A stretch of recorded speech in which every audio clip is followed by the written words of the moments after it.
This is OwlUp, where learning happens in minutes, not hours. For a deeper journey, explore all our courses at owlup.co. Now, let's dive in.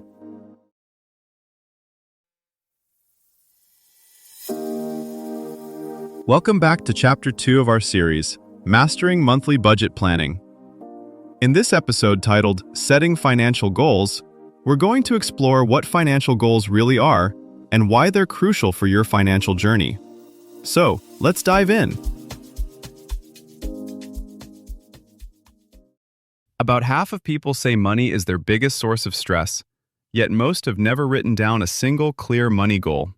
You're paying bills, juggling cards, watching your balance move, but toward what? In this episode, we'll pull that hidden target into sharp focus. Most people say they want to save more or get out of debt, but that's about as precise as opening a Maps app and typing somewhere better. The app can't guide you if it doesn't have a clear destination and arrival time, and your money works the same way.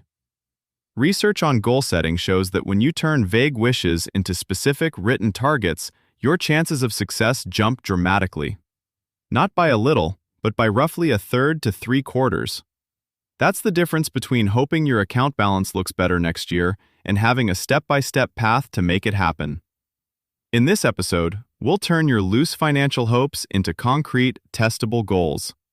We'll use a simple structure to make each goal crystal clear and then connect those goals to small behaviors your future self can actually stick with when life gets messy. Here's the twist most people miss. Your financial goals don't live in a vacuum. They have to compete with rent, kids' activities, late-night takeout, and that limited time sale your inbox swears you need. This is where research on real households becomes useful. Written plans aren't magic. They quietly change what you do on random Tuesdays when you're tired. Think of goals as the operating system for your money. They decide which updates get installed and which apps stop running. In this episode, we'll start connecting big life priorities to specific dollar amounts and dates so your budget begins to reflect what actually matters to you. Here's where we get practical. Instead of starting with, I should save or I should budget better, start with, what do I actually want my money to do in the next 12 to 24 months? Research on real households shows 3 short-term targets create the biggest shift in day-to-day decisions. 1. A basic safety buffer. 2. 1 momentum win you can reach quickly. 3. 1 longer, motivating project. The safety buffer is your emergency fund, but don't get stuck on the classic 3 to 6 months rule. If the median American only has 1 month, then aiming straight for 6 can feel impossible and you'll quietly give up. Instead, set tiers. Maybe first $500, then 1 month of bare-bones bills, then 2 months. Each tier becomes its own goalpost. Next is your momentum win. This is something you can finish in 3 to 6 months that actually changes how you feel about money. Wiping out a nagging $300 credit card, saving $250 for holiday gifts so they don't go on plastic, or building a small car repair pot so the next flat tire doesn't blow up your month. The point isn't size, it's completion. Finishing anything trains your brain. When I aim at a number, I hit it. The longer project is usually something like, kill this high-interest card, fund a move, or boost retirement by a couple of percentage points. Research on programs like Save More Tomorrow shows that tiny, scheduled increases work far better than heroic one-time cuts. So instead of, I'll suddenly save $500 a month, think, every 3 months I'll raise my automatic transfer or debt payment by $25 to $50. To make this concrete, treat each goal like a small app on your money home screen. Give it a name, a target dollar amount, and a deadline. For example, Calm Cushion, $600 by October 31st. Kill Card number 2, $900 by March 30th. Move Fund, $3,000 by next June. Those labels matter. They turn an abstract balance into something you can root for.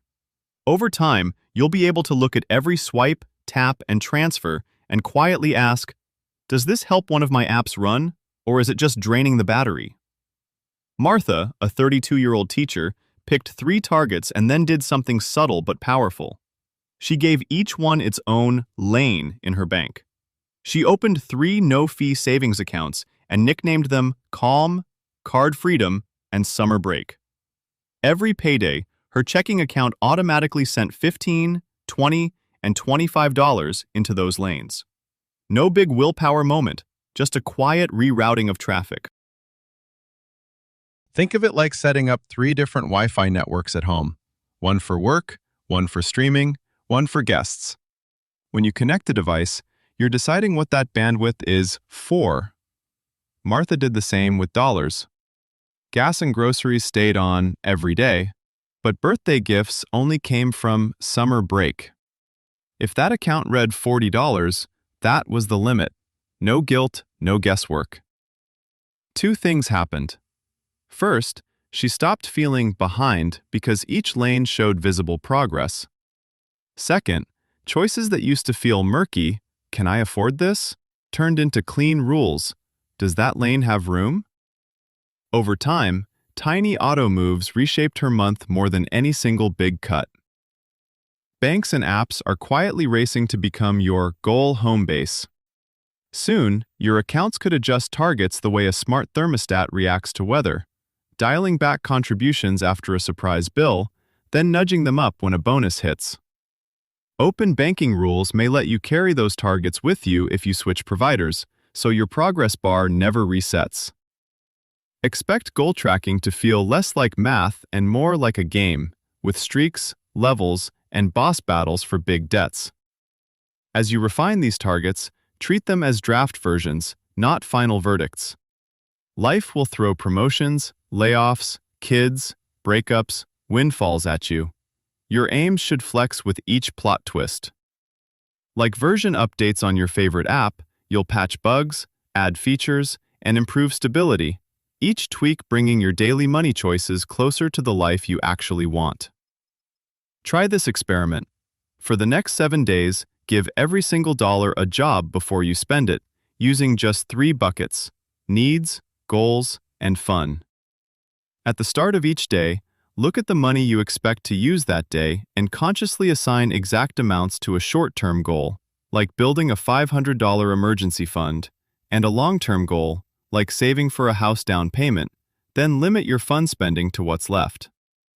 Track how often you're tempted to steal from your goals bucket and write a quick note about what triggered it. At the end of the week, total how much actually stayed in your goals bucket and decide whether you want to adjust the bucket amounts for next week. This was OwlUp, your daily step forward. To keep learning with structured courses and more insights, go to owlup.co. Until tomorrow!